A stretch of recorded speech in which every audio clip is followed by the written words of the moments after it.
नमस्कार, आप देख रहे हैं रफ्तार मीडिया। मैं हूं आपके साथ रक्षिंदा खान। आगे आप मेरे साथ देखेंगे उत्तराखंड की तमाम छोटी बड़ी खबरें विस्तार से, लेकिन उससे पहले नजर डालते हैं हेडलाइंस पर। वायरल वीडियो में पौड़ी एसडीएम की कांग्रेस नेता के साथ बदसलूकी, एसडीएम का आरोप, नेता ने सरकारी काम में डाला विघ्न, तो भाजपा प्रवक्ता बोले मर्यादा में रहे अधिकारी। उत्तराखंड में भारी बारिश के बाद आई आपदा में अभी भी कई लोग लापता, रेस्क्यू ऑपरेशन के साथ जनजीवन को पटरी पर लाने की कोशिश, बंद सड़कों को खोलने का काम जारी। और नरेंद्र नगर के पास ऋषिकेश गंगोत्री राष्ट्रीय राजमार्ग बंद, नेशनल हाईवे के दोनों तरफ लंबी कतारें, यात्री परेशान, रास्ता खोलने में मौसम बन रहा बाधा। हेडलाइंस के बाद बुलेटिन में खबरें विस्तार से, और बात सबसे पहले करेंगे वायरल वीडियो की। इन दिनों पौड़ी के एसडीएम का एक वीडियो सोशल मीडिया पर खूब वायरल हो रहा है। वायरल वीडियो में एसडीएम की तरफ से यूथ कांग्रेस के नेता के साथ बुरा बर्ताव करने के साथ जमकर बहस भी दिखाई दे रही। अब ये बहस की नौबत आखिर क्यों आई और किस लिए सोशल मीडिया पर ये वीडियो जो है वो चर्चा का विषय बना हुआ है, और बहस का पूरा माजरा क्या है, इसे समझने के लिए ये देखते हैं आप स्पेशल रिपोर्ट। वो काम आपने करना, मैंने करना है। मैं इतना मारूंगा रहेगा। उधर चल, इधर आ। इतना मारूंगा, बात में करना कौन है? नहीं, चलो मेरे को नहीं, एक बात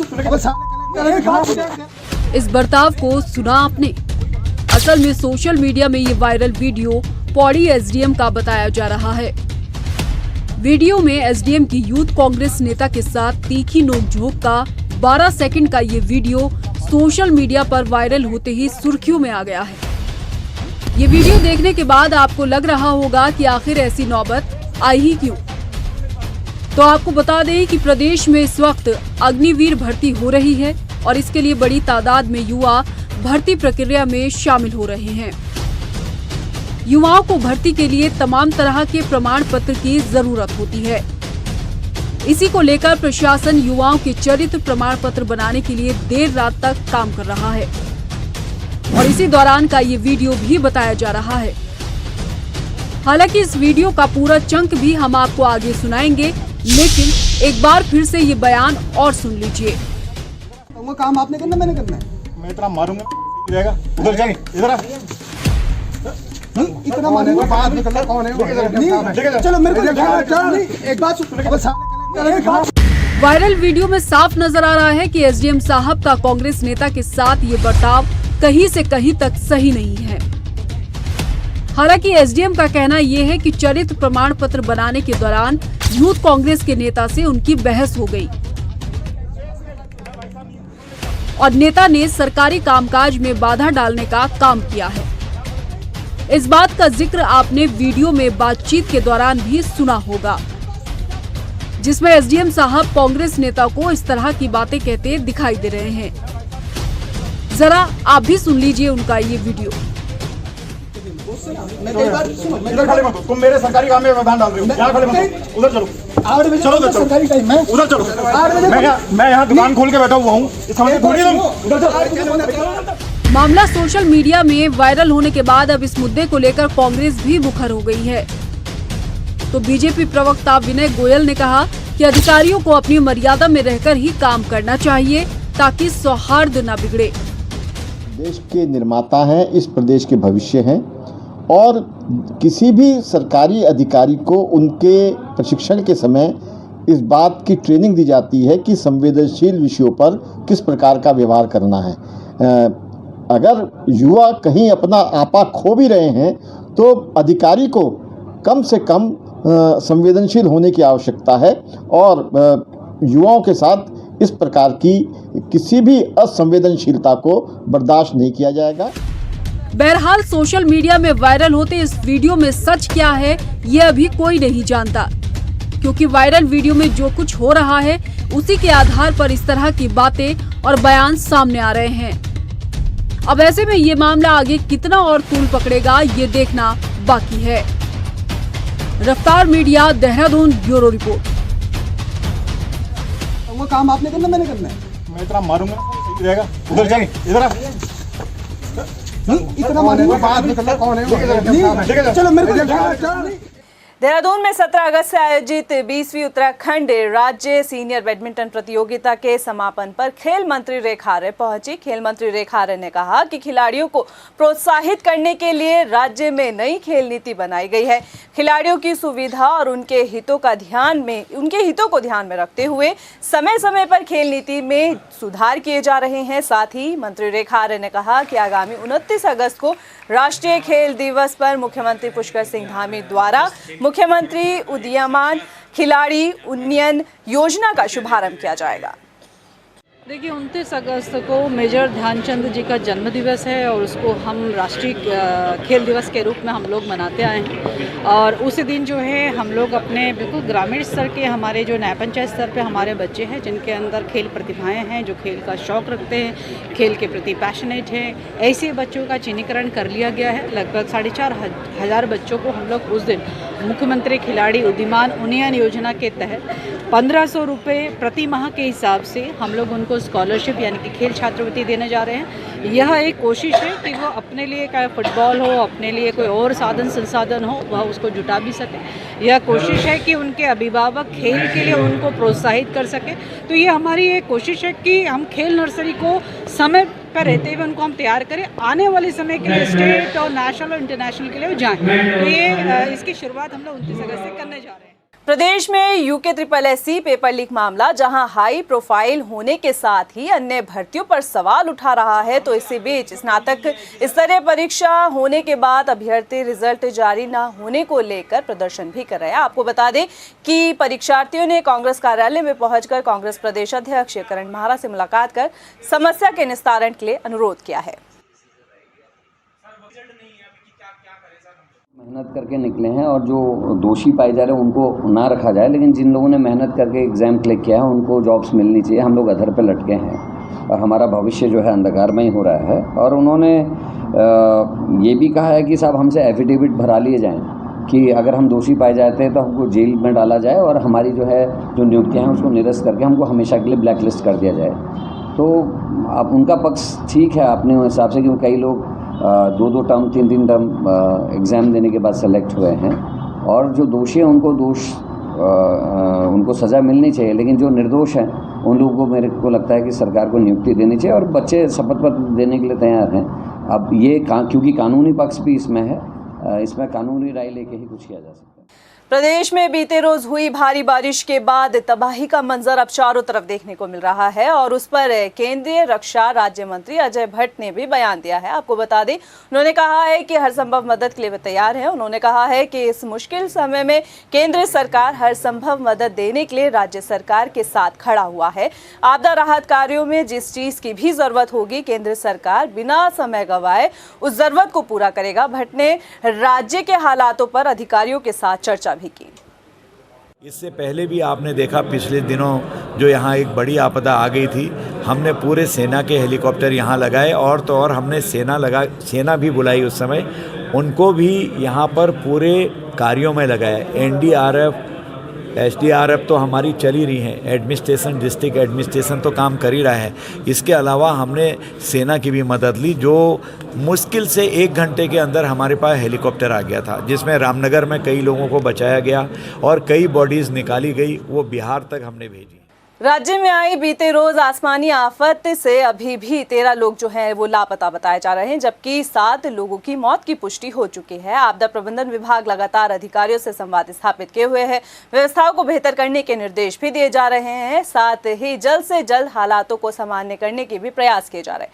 आपको बता दें कि राज्य में 105 PWD, 13 स्टेट, 1 NH 144 PMGSY की सड़कें जो हैं वो अभी भी बंद है, जिन्हें खुलवाने के लिए लगातार प्रशासन मशक्कत कर रहा है।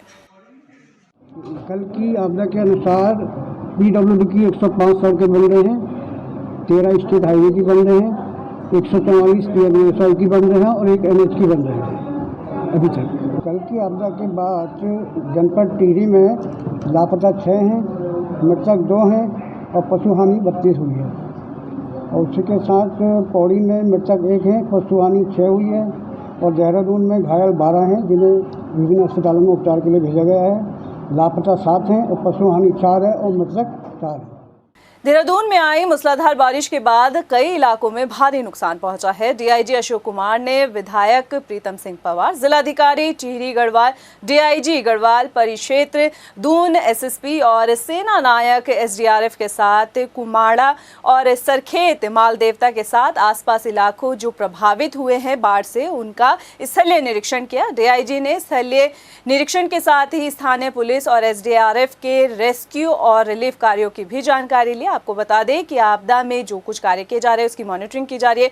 रेस्क्यू ऑपरेशन जारी रखने के भी डीआईजी ने निर्देश दिए हैं। साथ ही ग्रामीणों के लिए जल्द से जल्द वैकल्पिक संपर्क मार्ग तैयार करने के लिए भी कहा गया है। और इसके साथ जानकारी ये भी मिली है कि जो लापता चल रहे व्यक्ति हैं उनकी भी तलाश के लिए एसडीआरएफ को निर्देश दिए गए। उधर देहरादून के टपकेश्वर महादेव मंदिर में भी भारी बारिश के बाद तबाही देखी जा सकती है। यहां बने पुल को बारिश का पानी अपने साथ तेज भाव में ले गया। आपको बता दें कि पुल बहने से दोनों तरफ बने मंदिरों की तरफ जाने का जो रास्ता है वो उससे संपर्क टूट गया है। स्थानीय लोगों ने बताया कि टपकेश्वर में तमसा नदी तकरीबन 100 साल बाद इस विकराल रूप में देखी गई है। पुल के साथ साथ यहाँ बनी सुरक्षा दीवारें भी टूट गई है। इसके अलावा मंदिर परिसर में भी पानी घुस आया। स्थानीय लोगों ने यह भी बताया है कि पहली बार नदी का वेग इतना तेज था कि भगवान शिव की जटाओं का जलाभिषेक करते हुए नदी अपने रौद्र रूप में बह रही थी। टपकेश्वर महादेव मंदिर में भारी बारिश और तबाही के बाद क्या कुछ स्थिति है, अब टपकेश्वर मंदिर की क्या हालात है, ये बता रहे हैं मौके पर पहुंचकर हमारे संवाददाता हिमांशु चौहान।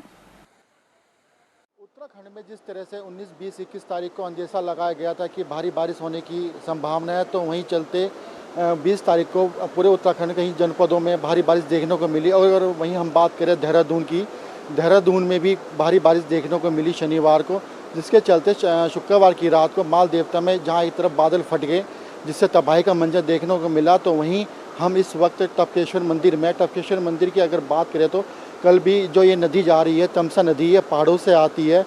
कल शनिवार की बात करें तो शनिवार ये काफ़ी उफान पे देखने को मिल रही थी और वहीं इस नदी से उफान आने के बाद काफ़ी नुकसान झेलना पड़ा इस टपकेश्वर मंदिर को। वहीं अगर हम बात करें यहाँ के पंडित जी से, यहाँ के पंडित जी से पूछते हैं जिस तरह से ये तमसा नदी उफान पर आई थी तो कितना नुकसान हुआ इस मंदिर का, इस बारे में हम जानकारी करते हैं। पंडित जी, आपका नाम क्या है? मेरा नाम धर्माचार्य डॉक्टर एस.एल. शुक्ला। कल जिस तरह शनिवार को ये उफान पर आई थी तमसा नदी, तो कितना नुकसान हुआ इस टपकेश्वर मंदिर में? यहाँ पर कल की बाढ़ की जो त्रासदी भयंकर आई है, इस त्रासदी से श्री महाभद्रकाली का, वैष्णो माता का और संतोषी माता के किनारे जो भी बाउंड्री लगी हुई बाउंड्री है, जो मेला के अवसर पर तथा आने जाने वाले लोगों की जन सुरक्षा के लिए बनाई गई थी, वो सारी बाउंड्री तथा साथ में जो लगी हुई मूर्ति एवं भद्रकाली मंदिर का जो सामान था, वो सारा चीज़ जो है वो पानी के साथ सब बह गया है, जिस वजह से यहाँ के हर एक सामान और पूजा में व्यवधान तथा सुरक्षा में बहुत पूर्ण रूपेण व्यवधान पैदा हो गया है, जिसकी सुरक्षा के लिए हम मीडिया के बंधुओं के माध्यम से सरकार को आगाह कराना चाहते हैं कि तत्काल जो है इस कार्य को प्रारंभ करके पूरा किया जाए, जिससे जो जनता जनार्दन बाहर से आते हैं, यात्री आते हैं, उन सब की सुरक्षा के लिए कि ताकि नदी की ओर वो आगे न जाकर असुरक्षित न हो, ये उनके जान माल का कोई खतरा न हो, इसलिए तत्काल इसका प्रभावी कदम उठाने की मैं प्रार्थना करता हूँ। पंडित जी, कल जिस तरह से तमसा नदी उफान पर आई थी, आप उस मौके पर होंगे, तो ऐसे में ये नदी कितनी ऊंचाई तक आई थी, थोड़ा सा हमें बता दीजिए। यहाँ तो ऊंचाई का मतलब हमें लग रहा है कि मंदिर के नीचे की सतह से लेकर के लगभग 32 और 33 फीट मेरा अनुमान है कि ऊपर तक जो है उफान गया। और भद्रकाली माता के चरण को छू करके और 15-20 मिनट यदि और रह गया होता ये उफान, तो ये पुराना वाला पुल भी टूट करके नदी में चला गया होता, जबकि ऑलरेडी एक आर्टिफिशियल जो बनाया गया था लोहे का पुल, वो भी साथ में बह करके चला गया है। तो जिस तरह से नदी, तमसा नदी उफान पाई थी, तो जो बचाव कार्य था, SDRF की टीम है या फिर पुलिस की, तो मौके पर आई थी या समय लगा था आपको? यहाँ पर तो पुलिस तो सुबह जैसे ही उनको पता चला है वैसे पुलिस तो आई थी। स्थानीय थाना अध्यक्ष और उनके साथ में 2-4 पुलिस के सिपाहीगण भी आए थे और NDRF के यहाँ पर तो कोई ऐसा हमें दिखाई नहीं पड़े, मिले नहीं। इनके साथ ही यहाँ पर एक टपकेश्वर मंदिर में एक महिला है, उनसे पूछते हैं किस तरह का मंजर था, तो क्या उन्होंने देखा। आपका नाम? पारुल अग्रवाल। कल जिस तरह से तमसा नदी उफान पाई थी, तो आपने क्या देखा था, कुछ देखा था? कल तो मेरे पास वीडियो ही आ रही थी, मैं आज सुबह ही आई हूँ यहाँ पे, तो मैंने देखा कि यहाँ भद्रकाली मंदिर में आई तो देखा कि सारे वस्त्र गीले थे देवी माँ के और सारा सामान जो मैंने पहले मंदिर में देखा हुआ है वो सब नहीं था अपने स्थान पे। ना वहाँ पे पलंग था, जो ये डलिया में कुछ प्रसाद वगैरह करते थे वो भी नहीं था, और ना ही हवन कुंड था। हवन कुंड भी काफ़ी बड़ा था यहाँ पे, और ग्रिल वगैरह ये सब टूटी हुई हैं। तो मैं सारे मंदिरों में देख कर आई हूँ कि कहाँ पर क्या क्या नुकसान हुआ है। हनुमान जी की पूँछ काफ़ी दबी हुई थी, पैरों पे रेत थी, जिसमें हनुमान जी की एक ही उसके जो स्लीपर्स जो हम लोग कहते हैं, खड़ाऊ कहते हैं, उनका एक ही गुटका दिख रहा था। अभी अभी वो सब रेत वगैरह हटा दिया गया है। तो शिवलिंग पे भी तो पानी आ गया था कल? शिवलिंग के ऊपर पानी नहीं था, शिवलिंग के नीचे पानी आया हुआ था। तो वहाँ पर भी देख कर आई, पंडित जी से मेरी बात हुई तो पंडित जी कह रहे थे कुछ ऐसा यहाँ पर कोई ऐसा खास नुकसान नहीं हुआ है, सिर्फ उधर वाले मंदिरों की तरफ ही हुआ है, जिधर भद्रकाली मंदिर है और ये वैष्णो देवी मंदिर और ये संतोषी माता मंदिर। जिस तरह से जो यहाँ के पंडित जी हैं, महिला हैं, इनके बताने के अनुसार काफ़ी नुकसान हुआ है इस टपकेश्वर मंदिर की। वहीं हम बात करें, हम आपको दिखाना चाहेंगे, यहाँ पे एक पुल हुआ करता था लोहे का, जो कि जब उफान जो तमसा नदी उफान पर आई तो ये पुल भी टूट के बह गया। वहीं अगर हम अभी स्पीड भी अगर बात करें नदी की, आप देख सकते हैं कितनी स्पीड से नदी बह रही है, उससे आप अनुमान लगा सकते हैं कल कितना मंजर रहा होगा इस तमसा नदी का, जो बहाव पीछे से आया होगा पहाड़ों से। वहीं अगर हम इस मंदिर की बात करें तो इस मंदिर के कई फुट तक ऊपर तक पानी आ चुका था, जिससे कई मूर्तियाँ और कहीं जो प्रसाद वगैरह जो मंदिर में रखा था सारा ख़राब हो चुका था। वहीं जो ये पुल बना हुआ है ये भी कुछ स्थिति इसकी ऐसी दिख रही है क्षतिग्रस्त, जो कि कभी भी इसके दुर्घटना हो सकती है। वहीं पंडित जी के अनुसार कहना है कि यहाँ पे जो ये रेलिंग लगी हुई थी, यहाँ पे साइडों में रेलिंग लगी हुई थी, रेलिंग लगी ने जो जब तमसा नदी उफान पाई तो ये सारी की सारी जितनी भी रेलिंग लगी हुई है, जितना भी एरिया है, सारा टूट के साइड में गिर गया। और वहीं यहाँ की सौंदर्यीकरण के लिए टैले भी आई थी, उन टैले ये जो टैले हैं सारी टैले नदी के बहाव में बह गई। वहीं अगर हम बात करें बचाव कार्य के लिए, तो पंडित जी का साफ कहना है कि बचाव कार्य के लिए लोकल पुलिस आई थी, SDRF की टीम आई थी। खैर आज मौसम यहाँ पे जो देहरादून की बात करें तो देहरादून में मौसम साफ दिखाई दे रहा है। वहीं अगर हम इस तमसा नदी की बात करें तो ये भी अपनी स्थिति पे आ गई है। अब देखने वाली बात होगी कि आगे चल के सरकार किस तरह से इस तमसा नदी में जो बराबर में तट बना रखा है, ये तट बनाती है या फिर किस तरह रहेगा। कैमरा पर्सन नरेश के साथ हिमांशु चौहान, रफ्तार मीडिया, देहरादून।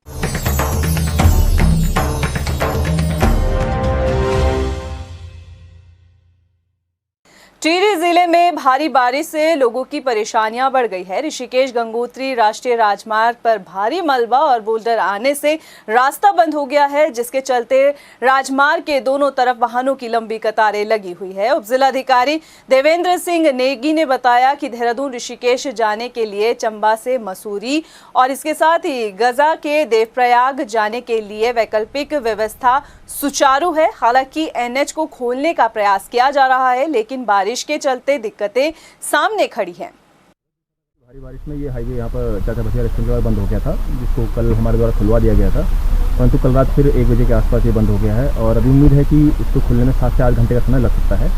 इस बीच जो ट्रैफिक है उसको देवप्रयाग गजा होते हुए टिहरी डाइवर्ट किया गया है और जो टिहरी से आ रहा है उसको खाड़ी गजा होते हुए देवप्रयाग से डाइवर्ट किया जा रहा है। बाकी जो ऋषिकेश का ट्रैफिक है उसे देहरादून मसूर होते हुए धनौल्टी टिहरी की तरफ डाइवर्ट किया गया है।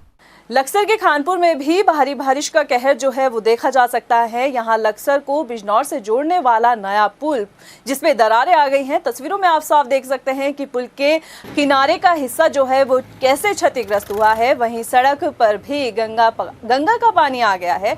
इस वजह से लोगों को आवाजाही में काफी परेशानियों का सामना करना पड़ रहा है। किसी प्रकार की अभी तक कोई प्रॉब्लम नहीं है। कल बहुत ज़्यादा गंगा में पानी था, खतरे के निशान से थोड़ा ऊपर आ गया था। उसके वजह से गंगा का पानी बैग मार के ये जो बालावाली लक्सर मार्ग है इस पर थोड़ा सा पानी आ गया है। अभी भी ये पानी स्थिर बना हुआ है, हालांकि इसमें बड़े वाहन निकल रहे हैं, छोटे वाहनों के लिए थोड़ी सी दिक्कत हो रही है और ये काफ़ी लंबे समय से ये प्रॉब्लम है। यहाँ पर फ्लाईओवर या कुछ तरह की पुलिया बनाने की आवश्यकता है। ये हर साल इस तरह की दिक्कतें होती हैं। अभी भी आवागमन में बहुत ज़्यादा दिक्कतें नहीं है और अगर पहाड़ों में बारिश नहीं होती, गंगा का जल स्तर नहीं बढ़ता तो कुछ देर में ये पानी अपने आप ही कम हो जाएगा। शहीद चंद्रशेखर हरबोला का पार्थिव शरीर 38 साल बाद मिलने के बाद लोगों की उम्मीद जागी है। आपको बता दें कि ऑपरेशन मेघदूत में शामिल अन्य लापता जवानों के लिए भी ढूंढने की मांग की जा रही है। लापता जवानों के परिजन सरकार से गुहार लगा रहे हैं कि उनके अपनों को भी जल्द से जल्द तलाशा जाए। मैं भी यही सोची कि हमारे हस्बैंड अगर पहले वो नहीं मिले हैं, हमको तो कोई प्रूफ दिया नहीं है ना, तो ऐसा हो गया वैसा हो गया, कोई प्रूफ नहीं दिया है तो गायब हो गए करके तो बोल रखा है। और 15 आदमी मिले हैं, अब उसमें कौन मिला है हमको ये भी पता नहीं है। तो हम यही चाह रहे हैं जो मिलजुल के जो भी होता जो जैसे तैसे निकाल के हमको भी बता दें कि ऐसा है। नायक दया किशन जी, दया किशन जी, हाँ यही यूनिट में है, साथी हैं। ये 19 आदमी एक ही कैंप के नीचे सोए थे। हाँ, ये 19 आदमी एक ही साथ सोए थे। इनके ऊपर तूफान। लोहाघाट के कायल गांव में लोहावती नदी पर लाखों रुपए की लागत से तैयार किया गया लिफ्ट सिंचाई योजना तकनीकी खराबी की भेंट चढ़ी हुई है। किसानों का कहना है कि तकनीकी खराबी के कारण वर्षों से इस योजना का लाभ वो नहीं उठा पाए हैं। कई बार जिम्मेदार विभाग को भी सूचना दी गई लेकिन समस्या का समाधान नहीं हो पाया। अब किसानों ने डीएम से गुहार लगाई है। में आपने लाया है, अभी हम बैठे थे अभी लगभग 3 घंटे, लेकिन अभी किसी ने ऐसी ये कोई कंप्लेन की नहीं किसी ने। तो आपने संज्ञान में, आपके द्वारा संज्ञान में लाया गया है। इसमें यहीं पे जल संस्थान जल निगम दोनों यहीं पे हैं, दोनों एग्जीक्यूटिव इंजीनियर्स। तो अभी हम उनको डायरेक्शंस देंगे कि वो एक बार हमको जांच रिपोर्ट सौंपेंगे, क्या रीज़न है इसके और क्या हमको करना चाहिए। किच्छा में दहेज के खातिर बहू की हत्या करने वाले 3 हत्यारोपियों को पुलिस ने गिरफ्तार कर लिया है और इस मामले का खुलासा करते हुए किच्छा कोतवाली में क्षेत्राधिकारी ओम प्रकाश ने बताया कि 14 अगस्त की देर रात दहेज के लिए मोनिका की उसके ससुराल वालों ने हत्या कर दी थी। इस मामले में मृतक के पिता द्वारा कार्रवाई की मांग करते हुए तहरीर दी गई थी, जिसके बाद मामले का खुलासा कर आरोपियों को गिरफ्तार किया गया। राजकुमार ने आके थाने में सूचना दी कि उसकी पत्नी ने लटक के आत्महत्या कर ली। इस सूचना पर जाके फौरन पुलिस मौके पर पहुंची, जांच की गई। इंस्पेक्टर भी मौके पर पहुंचे, जांच की गई तो ये पाया गया कि वो पलंग पर लेटी हुई थी, उसको किसी ने भी फंदे पर लटकते हुए नहीं देखा। चंपावत पुलिस ने 360 ग्राम स्मैक के साथ 2 तस्करों को गिरफ्तार किया है। पकड़ी गई स्मैक की कीमत अंतर्राष्ट्रीय बाजार में 30 से 40 लाख रुपए बताई जा रही है। चंपावत पुलिस की नशा तस्करों के खिलाफ ये सबसे बड़ी कार्रवाई बताई गई है। ये आज सुबह का मामला है जिसमें बरेली के 2 युवक, एक का नाम इसमें किशन है और एक का नाम अजय, संजय नगर के रहने वाले हैं। और ये अपने साथ वहाँ से स्मैक लेके निकले थे और हमारे द्वारा पूर्व में भी जो टीमें बनाई गई हैं उनके द्वारा लगातार इसमें सर्विलांस पे और मैनुअली पूछताछ करते हुए जो लोग यूज़ कर रहे हैं उनसे पूछा गया कि कौन लोग इसको सप्लाई कर रहे हैं। उसी क्रम में आज सवेरे इन दोनों को चेकिंग करते हुए यहाँ टगरपुर में ककराली गेट से थोड़ा सा पहले पकड़ा गया। दिनेशपुर में पुलिस ने अवैध शराब के खिलाफ मुहिम चलाई हुई है, जिसके चलते पुलिस ने जयनगर में नदी किनारे झोपड़ियों में कई जगह छापेमारी की, जहां पर लगभग 200 लीटर कच्ची शराब बरामद हुई। इसके साथ ही शराब बनाने के उपकरण और 5000 लीटर लहन को नष्ट किया गया। जिस प्रकार आप देख ही रहे हैं कि अभी कुछ समय पहले हमने 2 अभियुक्तों को 20-20 लीटर शराब के साथ पकड़ा था। उसी अभियान के अंतर्गत आगे बढ़ाते हुए कल जयनगर हल्का नंबर 1 में नदी किनारे पे हमने छापेमारी करी। तो वहाँ पे हमें जीवित जो भट्टियां हैं, तैयार भट्टियां मिली, उसमें हमने 2 भट्टियां पकड़ी हैं और एक अभियुक्त को पकड़ा है। लगभग 5000 लहन हमने नष्ट करा और 200 लीटर अवैध कच्ची शराब हमने बरामद की। फिलहाल के लिए इस बुलेटिन में इतना ही। मुझे दे इजाजत, लेकिन चलते चलते नजर डालते हैं हेडलाइंस पर। नमस्कार। वायरल वीडियो में पौड़ी एसडीएम की कांग्रेस नेता के साथ बदसलूकी, एसडीएम का आरोप, नेता ने सरकारी काम में डाला विघ्न, तो भाजपा प्रवक्ता बोले मर्यादा में रहे अधिकारी। उत्तराखंड में भारी बारिश के बाद आई आपदा में अभी भी कई लोग लापता, रेस्क्यू ऑपरेशन के साथ जनजीवन को पटरी पर लाने की कोशिश, बंद सड़कों को खोलने का काम जारी। और नरेंद्र नगर के पास ऋषिकेश गंगोत्री राष्ट्रीय राजमार्ग बंद, नेशनल हाईवे के दोनों तरफ लंबी कतारें, यात्री परेशान, रास्ता खोलने में मौसम बन रहा बाधा।